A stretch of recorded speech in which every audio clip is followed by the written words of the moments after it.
Alright, now we're gonna read the final chapter of Swayback Mountain. Pretty good so far. I mean, not My Little Dashy as good as that, or Pretty in Pink even. But it's one of the first, not first. It was made pretty early on in film fiction's history, so it's the 175th story of this website. So probably one of the first ship fics on the website. I'm not sure. I'd have to go back and check that, but I don't know. Maybe, I don't know. Beginning of an era, I don't know. Whatever. Rarity was halfway across the rickety bridge that traversed the river when Applejack caught up to her at a gallop. "Just wait a second, little missy," her pony shouted as she clambered onto the bridge. "You ain't going nowhere in your condition." Rarity looked back at Applejack. She had tears in her eyes. "Please, Applejack, just leave me alone. If you hurry, you could still make the rodeo." She continued walking. She stepped gingerly, yet with every hoof fall the bridge swung alarmingly. "I don't care about the darn rodeo no more," Applejack shouted back. She took a few steps towards Rarity. Rarity turned angrily. "You liar!" she cried. "I know how disappointed you are." She lowered her eyes. "I know how much work you put into it. All those hours of practicing." Applejack frowned. "How'd you know about that?" "You never saw me practicing." Rarity shook her head. I've been watching you practice," she explained. "I like the way yo' flank move, girl." She kept her eyes lowered, embarrassed to meet Applejack's gaze. "I was delivering a new shawl to Granny Smith, about a month ago. I got lost walking around the farm. I saw you behind the hay barn, practicing." Rarity lifted her eyes, that were glistening. "There was so much passion in your eyes, Applejack. I simply couldn't turn away. Something in me made me keep watching, and the longer I watched, the more embarrassed I became.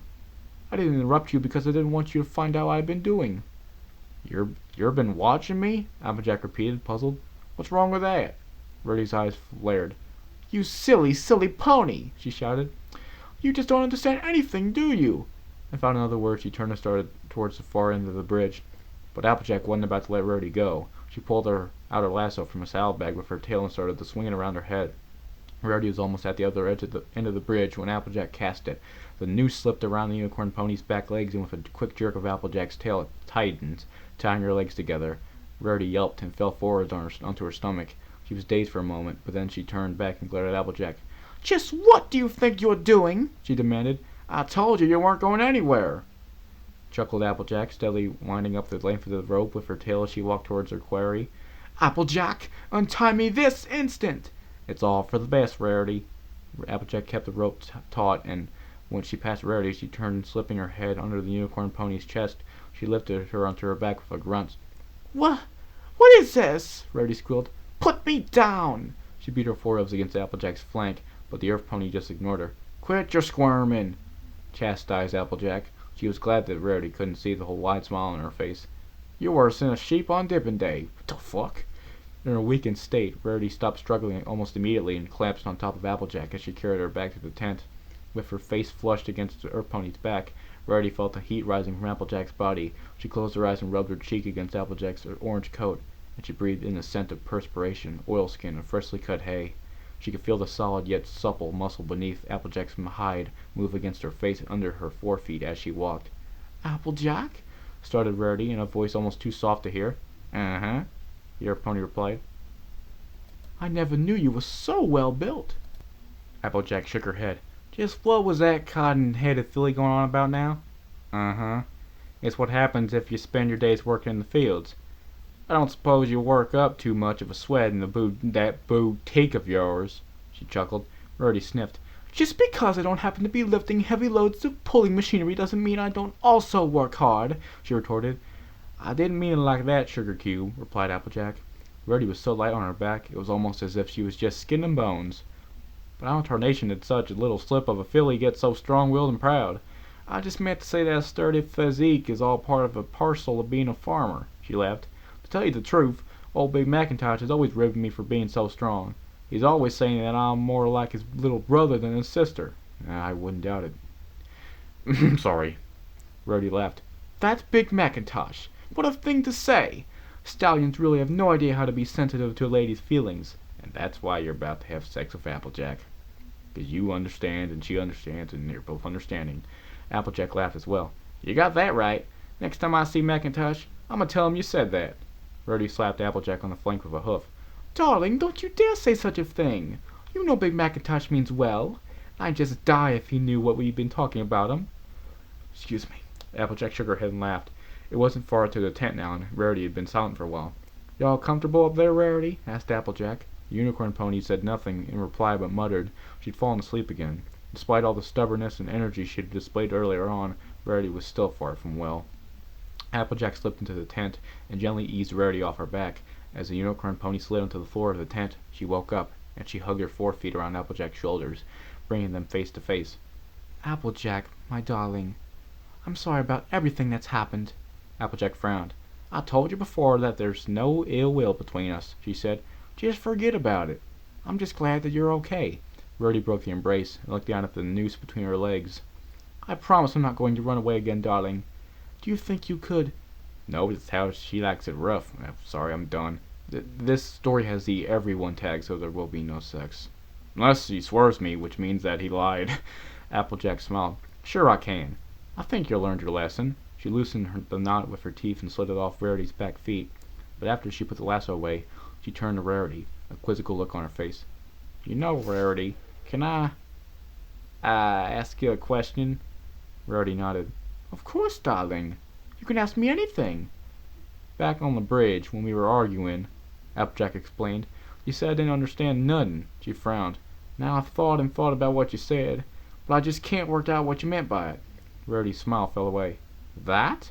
Oh, that was, nothing, darling. I was just angry and I, wasn't thinking when I said it.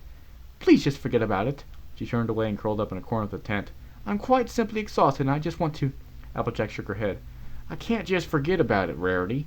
I saw that look you gave me. She moved closer and lifting Rarity's chin with a hoof, she looked the unicorn pony right in the eyes. That wasn't just anger I saw in those eyes. You look like I just betrayed you. Betrayed me? Rarity stuttered. Why, the thought never... Applejack's green eyes were deep and serious as she looked into Rarity's. There was heat in them, and a hidden, silent emotion that scared her. She knew that she couldn't lie to Applejack. She wasn't a silly pony at all. Nice reference there, stupid. That was dumb and great. You're my hero for that. She knew and felt a lot more than she'd ever said. Rarity knew that she was backed into a corner in more ways than one. It's true, darling. I did feel like I was betrayed. But it was unfair of me to say that. Tears moistened the corners of her azure eyes. I know you'll never feel about me the way I feel about you. Because I think I'm in love with you, Applejack. She said it, and the words hung in dead silence between them for what felt like an eternity. A series of emotions flickered across Applejack's face. Confusion, shock. She turned away from Rarity and slowly nodded. I guess I kinda knew that all along, Sugar Cube, she said at last. Rarity's heart was breaking. The tears were flowing down her cheeks now, wetting her chin and neck. I never wanted you to know, she whispered. I knew this would happen. Now we can't be friends anymore. She lowered her face and then the tears dripped steadily down onto the floor of the tent. But soon she felt Applejack's face close to hers, and she lifted her eyes. The Earth Pony was smiling at her, a sad and elusive smile. Now whatever do you think that, Sugar Cube? She asked. Rarity sniffled. It'll just be too uncomfortable for you, she explained. And if any pony caught me mooning over you, that'd be a terrible scandal. I could never live with myself if I dragged you down to my level. Now I ain't gone and said nothing about my own feelings yet, replied Applejack. Maybe I was surprised you felt that way. But I ain't angry. She shook her head. I ain't angry at all. Truth is, she smiled shyly, I'm mighty flattered that you feel that way about me. You are? Asked Rarity. Applejack nodded. Her green eyes sparkled from deep within as she spoke. Who wouldn't be flattered to have such a sophisticated and glamorous filly's affection, she said. So dry those tears of yours, little missy. You've no reason to cry. Rarity wiped at her eyes with her hooves. Applejack took the unicorn pony in her arms and laid her head on her chest, and she nuzzled Rarity's neck. You know, you ain't such a strong little filly after all, she said softly in her ear. A little bit of emotion and you'll fall all to pieces. Rarity felt Applejack touch as an electricity that ran tingling down her spine. She ached for it. She needed that touch, but it was so painful. She knew deep down that she would never ever feel it given to her with passion. only a consolation. The touch of Applejack's lips prickled and maddened her, and tears sprung up anew in her eyes. But she hid them, smothering her face in Applejack's warm chest, and closed her eyes in bliss as Applejack's gentle breath touched her ear and neck. "Oh, please, just this moment. Oh, Celestia, let me just have this moment. Let me imagine and believe just for this moment that everything I desire is mine, truly mine, so that in my dreams I can always come back here and be happy for a short while at least." Applejack held Rarity for a long time. She didn't show any sign of wanting to break their embrace.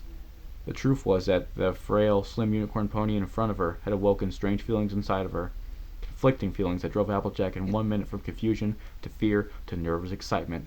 Finally, she whispered, "You know, Sugar Cube, here in this tent, we're about halfway between Ponyville and Cold Springs." Rarity murmured. Applejack couldn't make out what she had said, but she continued. Something inside her was forcing her onwards. She found the words escaping her lips, and she couldn't have stopped them if she wanted to. "And you know, if anything happened in this tent, anything at all, we're so far away from anywhere that no pony would ever know about it." Applejack's breath was hot. "Especially if it only ever happened once, for instance, and if we never spoke about it again." Rarity turned her face towards her. New tears were red in her eyes, and she stared at Applejack. The Earth Pony stopped talking, and softly licked away the wetness on Rarity's cheeks. "Applejack?" she began. "Hush, now." The licking had turned into little kisses, and Applejack peppered Rarity's cheek and throat with them. "Those tears of yours near broke my heart in two, and I can't stand to see you cry any more." "Oh, Applejack!" Rarity sobbed and threw her 4 feet around Applejack's neck. The Earth Pony hugged her back, closing her eyes. She had thought that maybe it would feel strange, that holding Rarity in this way would feel wrong and creepy. But it didn't. They lay there, not moving, for what seemed like an age. It was Rarity that moved first. She raised her face and kissed Applejack.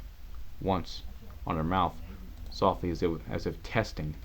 And then again, and this second time Applejack found herself kissing back. The Earth Pony's kiss was hesitant at first, unsure, but Rarity's kiss was hard and insistent, and Applejack found herself wanting more. The touch of Rarity's lips had done something to her. These feelings weren't new, she realized. They'd just been asleep for a long time. These were the same feelings that had every time melted the anger she'd often felt towards Rarity. The frustration of dealing with her stubbornness, her irritating obsession with details, the resentment Applejack had felt at all the attention the gorgeous unicorn pony got from the stallions of Ponyville because of her graciousness and confidence. The soft spot that had always been there, that spot she'd always argued away as just being a big sisterly concern for the younger pony. Could it be that? Rarity felt a change in the intensity of Applejack's kissing. She rolled her eyes in pleasure as the Earth Pony's kisses grew bolder, trailing down her throat and turning her into sharp nips of her teeth. "Oh, Applejack," she sighed. "Harder, harder, darling, so that I can feel it." Applejack looked up at Rarity. Her features were so delicate and angelic, and she seemed so vulnerable. Her azure eyes, with their thick lashes fluttering each time Applejack bit her coat, her head thrown back in abandon. The Earth Pony's heart burned in her chest, and she felt a rush of heat along her body. She felt her insides melting, the subtle fire running along her limbs and dissolving her bones away. Rarity nibbled lightly on Applejack's ear. The Earth Pony was flushed and panted with pleasure. You look like you're ready to learn a few new things," Rarity whispered as she turned the Earth Pony over into her stomach and began to lick all the way down her back and along her spine. Applejack's coat was salty with perspiration, and the musky scent of her excitement engulfed Rarity's senses as she kissed her ever lower. "Everyone tag, stop what you're doing, because I'm about to ruin this." I forgot the name of the Humpty dance. Forgot the lyrics, sorry. When Applejack woke up, Rarity was still fast asleep beside her, her mane covering her face. Applejack swept it aside, and the idyllic, blissful look on the unicorn pony's face made her melt again. The intensity of Rarity's passion had taken her by surprise. There was still so much Applejack didn't know about her. There was so much more to her than the fashion-obsessed pony filly she had first appeared. Why had it taken so long for her to realize it? Color had returned to Rarity's face, and it was obvious her fever had broken. Applejack chuckled to herself. "So it ain't just an old mare's tail that messing around can cure anything." She kissed Rarity on her cheek, and she murmured and smiled, but she didn't wake up. I think it's safe for me to leave you for a short while, Sugar Cube," she said, slipping out the tent flap. "You need your rest." You sly dog." A while later, Rarity woke up. It felt like she'd been asleep for hours. As the memory of what had happened flooded back, she turned over, a beaming smile on her face. Kinky.